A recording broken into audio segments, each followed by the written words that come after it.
Hey, seventh grade, this is a homework video for seventh grade pre-AP. I just want to let you know that I'm not going to do the work for you, but I'm going to try to talk you through some of the problems and help you out, okay? So most of the problems on here are scientific notation, and just remember that if we move to the left, it's a positive exponent, okay? And if I move to the right, our exponent is going to be negative, okay? Where that means this, we're always doing the power of 10. So my exponent could be 10 to the power of 6, a positive exponent, or it might be 10 to the negative 6, okay? Depending on which way you have to move the decimal to put it into scientific notation. That's all that means, okay? This is your base, and that's your exponent, all right? And again, your power is always going to be a power of 10, no other number. So you're going to end up something times 10 if you're trying to put it in scientific notation. Also recall, when you put it in scientific notation, you're getting rid of the zeros that are at the end or the beginning. Okay, if there's a zero in between two other non-zero digits, you keep it. But if there's a zero out to the right or to the left, you get rid of those. Okay. So this is a whole number, and I put a decimal here to show that that's a whole number, okay? This number is before the decimal if I were to put it in a grid, all right? And my goal is I want to take my decimal and put it over here where the first non-zero digit is, okay? So I want it to be right here. And what do I have to do to get it there? So I have to move it 1, 2, 3, 4 places to the left, which means I'm going to have a positive exponent, okay? So what you want to do is then you want to rewrite it with your positive exponent and the number that you're left over with. Remember, this number here is going to get rid of any zeros, okay? B.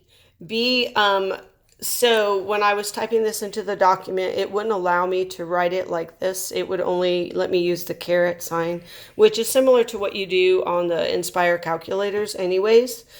This just means 10 to the power of 8, okay? Now, this number right here, means that to do this, we had moved to the left. Okay, we took our number, whatever our number was, and we moved it to the left. So many 8 spaces, okay? But when you're getting ready to put it back into standard form, you have to do the opposite of what you did to get it in scientific.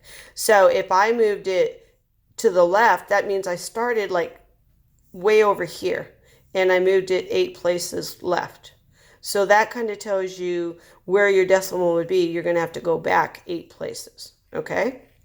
All right, so you fix these. This one needs to be in scientific notation, and this one you're going to put it in standard form. Number 2, this one happens to be one with a negative exponent. How is 1.2 times 10 to the negative 4th power written in standard decimal notation? Okay, so again, you're looking at what did you do to get it to look 1.2? Did I have zeros in front or zeros in the back? Well, this says negative 4, which means I had to go to the right to get it here, which means I started off on the left and went to the right, okay, to get it there. So if I want to put it back into standard decimal notation, then that means instead of going right, I got to go back 4 places, okay? Number 3, it wants to know which of the following represents a set. The key is set, okay? In a set, when you have braces, and they want to know which is a set of irrational numbers, it means every number in here, because it's a set, has to be irrational. If one of them in there is rational, then it's not a set of irrational, okay? And remember what we did in class. We talked about perfect squares. So the square root, we got that, right? And then to get 2, that's 4. And then to get 3, that's 9. And 4 is 16.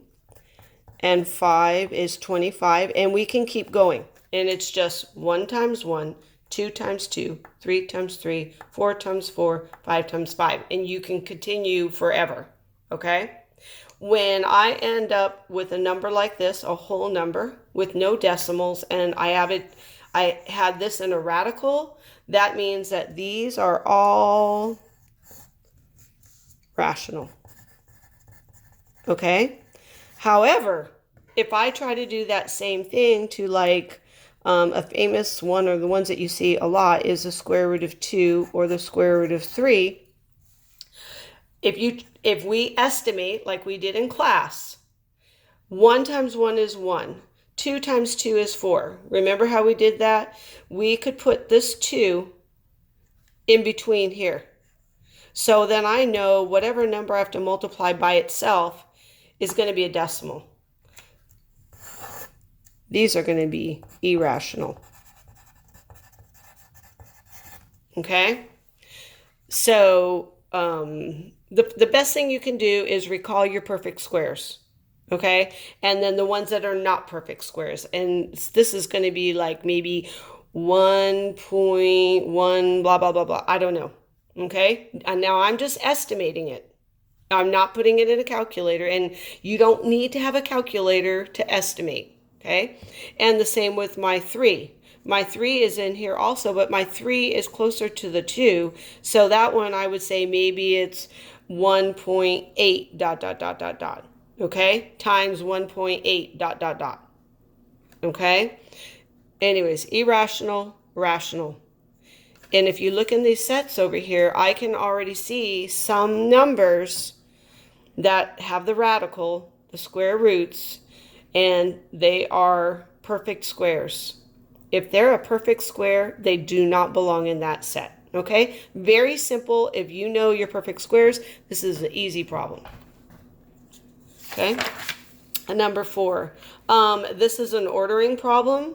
You just have to put it in order from least to greatest. You have to put it in, guys, put it in decimal form. Show your work. So if you take each one of these numbers, this is already in decimal, this is already in decimal, you just have 2 more to put in a decimal, put them up here. You know negative numbers are always going to be smaller than positive, okay? So we know these guys are going to be smaller. I can already tell which one's going to be the greatest one, okay?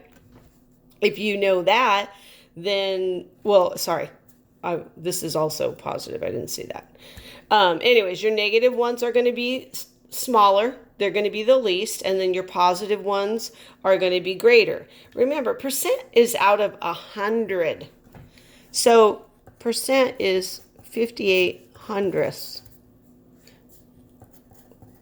You don't even have to use a calculator for that. Okay? So, I mean, this is a pretty easy problem. Again, guys, when you don't do your work, when you don't show your work, when you skip steps, that's when you make mistakes, okay? Last thing I'm going to say about this is on a number line. What you guys forget, and even my regular 7th graders forget, as I move along the number line to the left of the 0, my numbers are getting smaller. Now, the number behind the negative sign looks bigger, but it's actually smaller because it's farther from 0. So when you look at your 2 negatives, you're going to have to look which one of these is further from 0. The one that's further from 0 is the smallest, the least. Okay? Lastly, number 5 is another scientific notation. They want you to take this and put it into scientific notation. Okay? So I'm taking a really small number and I'm making it a little bit bigger by putting it into scientific notation. If I have to go to the right, I'm going to have a negative exponent. If I go to the left, I'm going to have a positive. Okay? This is very, very easy. Okay? Good luck. Please put it in the drawer. If you owe me any homework, please get it done and put it in the drawer so I can get your grade where it needs to be.